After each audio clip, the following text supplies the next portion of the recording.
இங்க கயல் அப்படிங்கிற ஒரு பொண்ணுக்கு ரொம்ப நாளா மாப்பிள்ளை பார்த்துட்டு இருக்காங்க. அதே மாதிரி தான் இன்னைக்கும் ஒரு மாப்பிள்ளை பார்க்க வந்திருக்காங்க. எந்த மாப்பிள்ளையுமே செட் ஆகல, இன்னைக்காச்சும் இந்த மாப்பிள்ளை செட் ஆயிரும் அப்படி சொல்லி பார்த்துட்டு இருக்கப்ப அவங்க அப்பா ஊருக்குள்ள பொண்ணுக்கு முன்னாடி டான்ஸ் ஆடிட்டு போற ஒரு ஆளா இருந்ததுனால இவங்க இதுக்கு மேல உங்க பொண்ணு வேணாம் அப்படி சொல்லி கிளம்பி போயிடுறாங்க. இதனால என் பொண்ணு வாழ்க்கையே வீணா போச்சு அப்படி சொல்லி அவங்க அம்மா சண்டை கட்டிட்டு இருக்காங்க. இன்னும் கொஞ்ச நாள்ல அடுத்த ஒரு மாப்பிள்ளைய பாக்குறாங்க. அந்த பையனுக்கு ஹீரோயினா ரொம்பவே பிடிச்சிருக்கு, நீங்க எப்படி இருந்தாலும் பரவாயில்லைங்க, உங்களை கல்யாணம் பண்ணிக்கிறேன் அப்படி சொல்லிட்டு போயிடுறான்.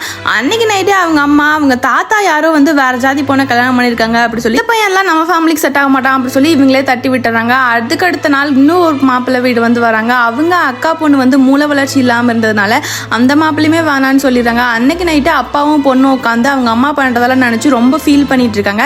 அடுத்த நாள் காலையில அவங்க அப்பாவுக்கு பர்த்டேவா இருந்திருக்கும், குளிக்கலாம் அப்படி சொல்லி பாத்ரூம்குள்ள போனப்பவே அவர் ஹார்ட் அட்டாக் இறந்து போயிடுறாரு.